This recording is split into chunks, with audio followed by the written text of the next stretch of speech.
let's talk about permaculture. I feel like most people haven't heard of this word, but they might just have like a vague idea of what it is. So ask yourself, do you know what permaculture is?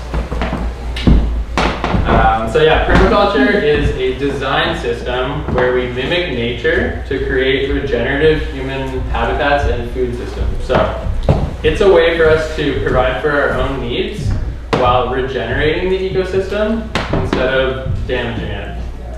So picture a forest. No one tills the soil or waters it or applies fertilizer, and yet somehow it thrives. So permaculture teaches us to try to mimic this natural intelligence. That's at least the ideals of what we strive for. And at its core, it's about trying to work with nature instead of against it, and to design systems that are self-sustaining and regenerative. So yeah, with all the crazy stuff going on in the world, I love this quote by Bill Mollison, who's the founder of permaculture. Though the problems of the world are increasingly complex, the solutions remain embarrassingly simple. And permaculture tries to offer us those solutions. Okay, so why does this actually matter? Why should we practice permaculture? To understand why permaculture is so powerful, let's just take a look at what we're doing now. We have modern agriculture that relies on monocultures, synthetic fertilizers, and endless tilling, all of which are like degrading our soil, polluting our water, and just making our food system more fragile overall. And here we are like 10,000 years from the beginning of the agricultural revolution, and it seems like we've consumed a lot of Earth's resources and damaged lots of land.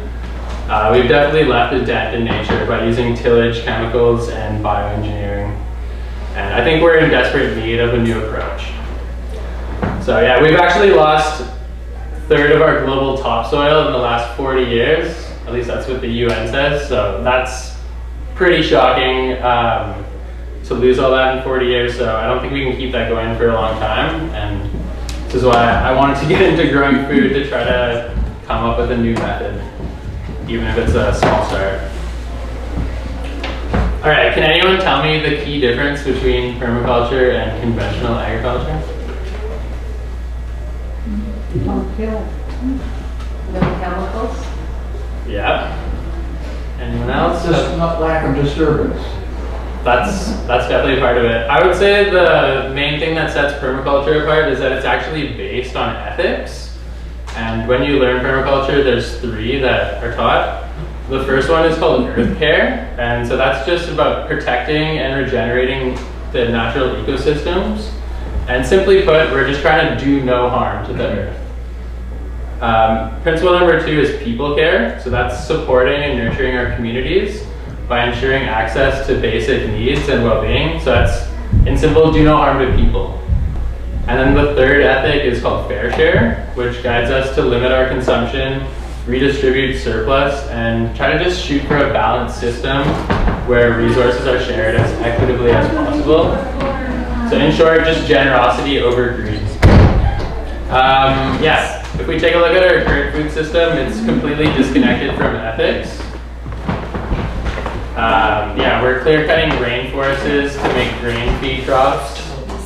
We are spraying chemicals that are harming the farmers and also the people who eat the food. And then as well, we're wasting a lot. We waste about 1/3 of all food that's produced globally. So yeah, we gotta refuse to be dependent on a system that destroys the earth just to meet our basic needs. It's pretty much the problem we find ourselves in. And it doesn't really feel like the government's gonna fix the situation for us. So I think the real solution to me is that we need to become permaculture gardeners and do our best to provide for our own needs in a regenerative way. All right, cool. So we established that permaculture is a design system that mimics nature to create regenerative human habitats and food production. And then it has 3 ethics: earth care, people care, and fair share. But how do we actually use permaculture? Like, how do you practice it? So I'm gonna share how to practice it in 5 steps. So the first step to permaculture is observation. It's training our inner observer. So are you really paying attention to what's around you? Are those real clouds up there, or are you just not looking close enough? Most people rush into gardening without observing the land, and they end up fighting against nature instead of working with it. Pardon me. At Emerald Grove, my motto is guided by nature because the land itself reveals where the water flows, where the sun shows, and where the wildlife roam. So before you grab a shovel, walk the land simply watching, because the best designs start with seeing, not doing. So start to look at nature around and observe and notice on these natural patterns. And that's the first step of practicing permaculture. So the second step in permaculture is to do a holistic context. So ask yourself, when you planned your garden, did you just start digging? Or did you really stop to think about your goals, your resources, and what limits you have? So doing a holistic context is about defining where you are, where you want to go, and what you have to work with so that your design actually makes sense for your life. So to do this, we need to set clear goals, got to assess our land, know our budget, know how much time we have, and we got to anticipate challenges that we have around here like droughts, pests, and if you're working with limited space. A garden with context in mind isn't just productive, but it needs to be realistic and actually built to support your lifestyle. So take the time to define your goals, assess your resources, and work within your limits so you can create a resilient and thriving system. All right, so we're observing, we're taking stock of our holistic context. Now the third step to practicing permaculture is to do a site analysis. So this is where we're going to get to know our land that we're working on. So yeah, what if your garden perfectly responded to the unique conditions that exist for your garden? Most garden failures come from ignoring the site conditions and just placing sun-loving crops in the shade, or maybe placing a water-thirsty plant where it's really hot and dry. That's where we can make critical mistakes that just sabotage us. So a thorough site analysis is we're gonna start tracking key data on sunlight, soil, water, microclimates, which are different areas where it might be a bit cooler or hotter.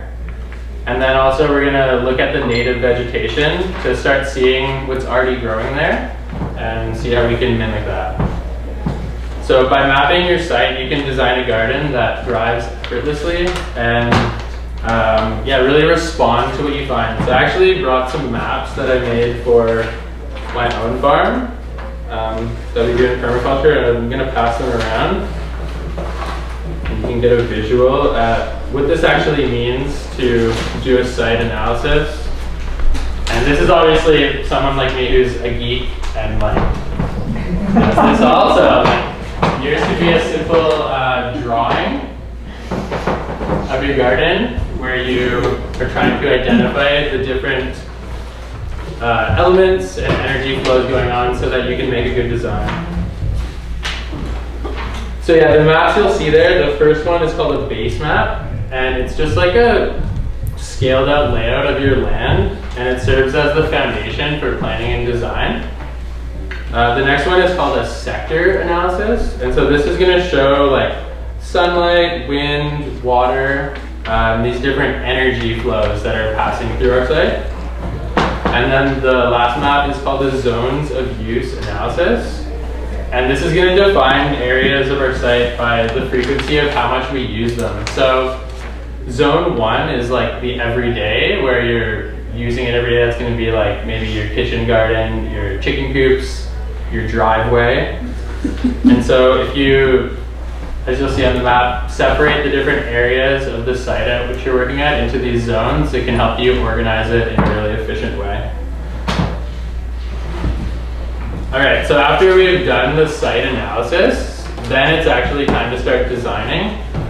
Oftentimes when we're making a garden, we just want to like copy and paste and just start designing as the first step. But yeah, I'd really encourage you to think things through. Like I didn't bring any design sheets with me today because I'm actually still trying to figure out my design. And it's like my 3rd year working at this farm. And I actually think that's pretty smart because I've learned a lot over the 3 years, and I'm going to be able to make a much better design now that I've learned a lot and collected data. So yeah, try to just, if you're planting a garden, really take the time to think it through and don't just, well, make something to get some food to eat, but don't just place everything randomly. All right, so as far as designing goes, do you feel overwhelmed by trying to lay out the perfect design for your garden?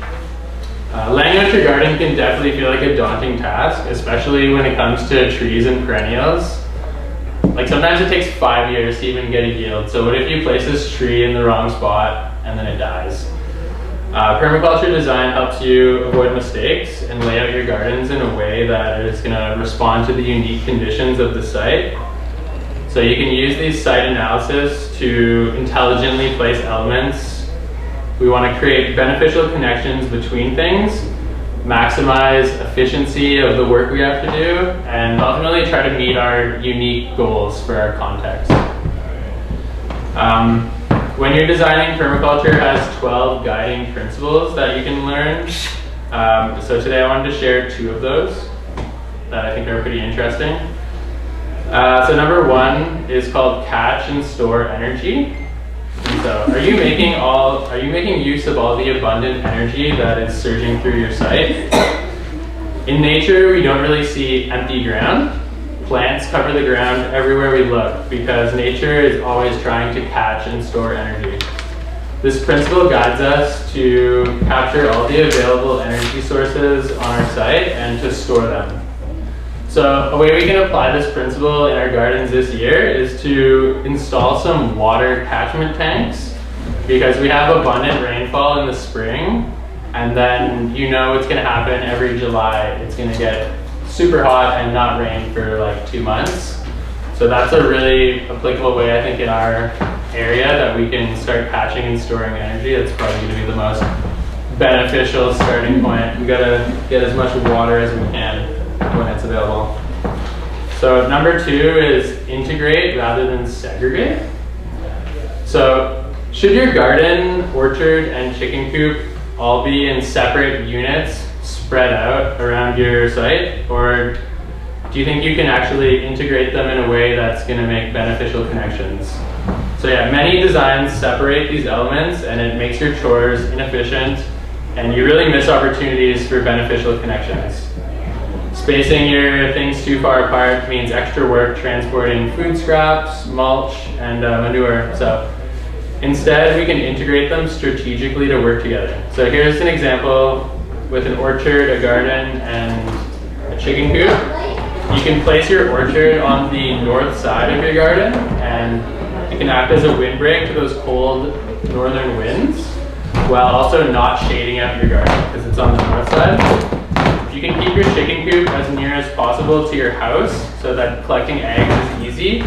And you should also connect it to your garden so that you can conveniently recycle waste from your garden. You can just bring it straight to the chickens without having to move it a far distance. And then in your orchard, you could create a section where your chickens forage and then actually naturally fertilize it. So that's a way we can integrate those 3 things into like one area instead of viewing them as these separate units. All right, so yeah, that was catch and store energy and integrate rather than segregate. But there's at least 10 other principles that you can learn in permaculture to help you design successfully. So yeah, when you do start designing, it starts with a concept map, where the first thing you do is just put bubbles, basically, of where you think it's a good idea to place elements based on what you learned in your analysis. And then after you've done that, you can like go in and make detailed designs that refine the placement, add pathways, and your plant choices and all that. And you just sort of work towards a final design over time.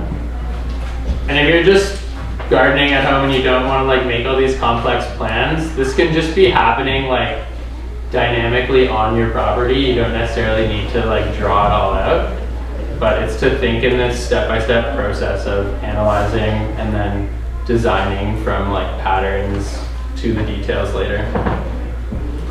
And then I would say the final step of permaculture is to have a phased implementation of your plan.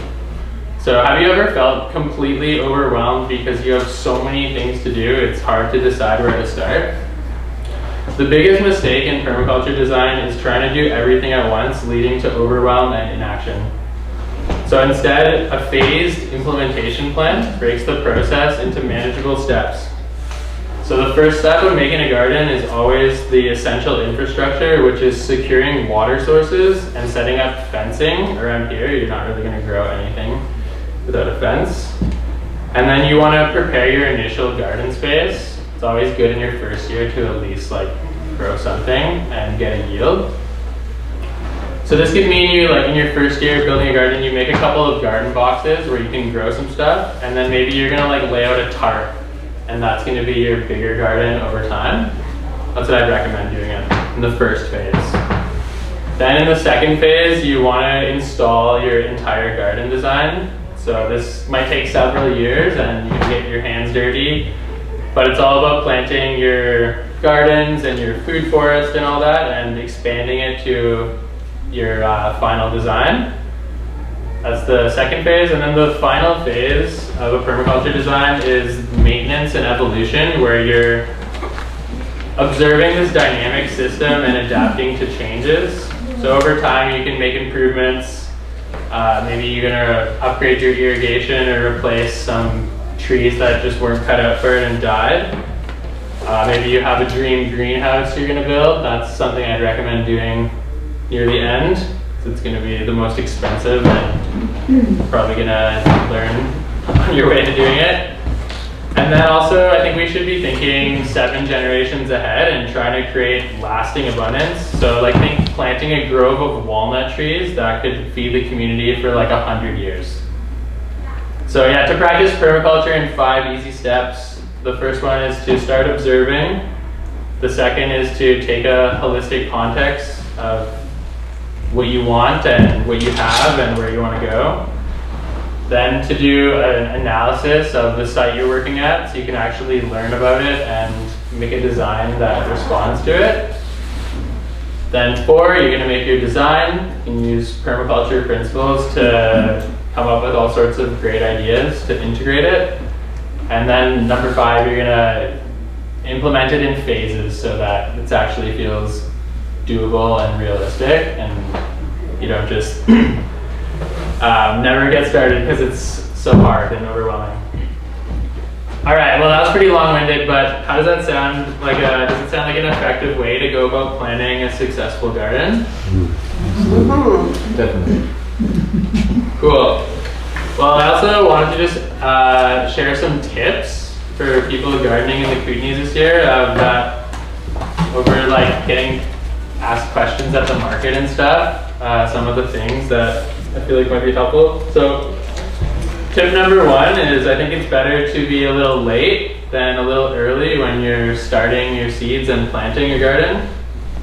Yeah, have you ever started your tomatoes in February only to realize they're like 2 feet tall in mid-April and the last frost is still weeks away? So yeah, I definitely made that mistake in my first year and realized it doesn't pay to be too early. So I typically break my spring planting dates into 2 different categories. So there's frost tolerant. That's things like spinach, lettuce, broccoli, peas, things that can handle a bit of a frost. And then there's frost sensitive, which are like tomatoes, cucumbers, squash, peppers.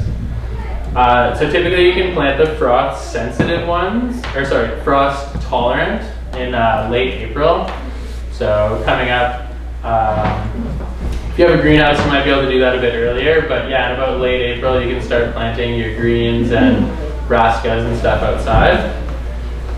And then by the end of May, I would say, is the safe window for your frost sensitive, but honestly, I pretty much always wait till June to plant my tomatoes and stuff outside because the soil hasn't really warmed up in the end of May. And I find if you wait a little bit longer and plant them into already warm soil, they're just gonna catch up to the plants that were planted into cold soil. So yeah, be lazy, be a little bit late, and yeah, definitely don't be too early. So my second tip is to do succession planting. So everyone always wonders what my secret is to having beautiful lettuces all summer long. And here it is. If you just plant something every week or every week or two, you're going to have a continuous supply. So a good way to do it is to break your garden down into smaller units you can think about, and plant a succession of your like staple greens. Maybe you like eating radishes and lettuce all summer. So let's say you're growing in a garden box and it's like 2 feet wide and 6 feet long. So if you break that down into square feet, you'll have like 12 different squares there. So let's say I want lettuce and radishes. If I plant a little square of lettuce and a little square of radish, and I come back every week and I do that, there'll be this continuous succession going.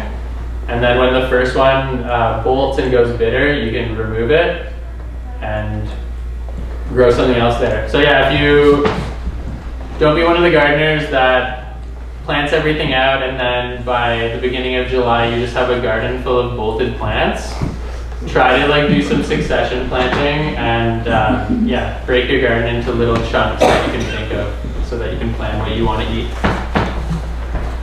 My third tip is to plant your first permaculture guild. So I don't know if you saw the sheets that passed around, but the last one was a little image I made of a guild. So what's a guild? It's a beneficial planting of different species that support each other.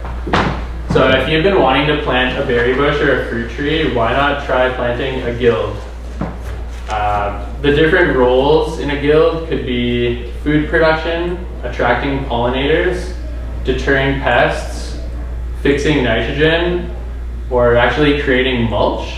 And the best guilds usually have species in all of the 7 layers of a food forest. So that could be like a mulberry tree in the canopy, a pear tree in the understory, a currant bush in the shrub layer, comfrey, yarrow, and marigold, which are different herbs, in that sort of herbaceous layer.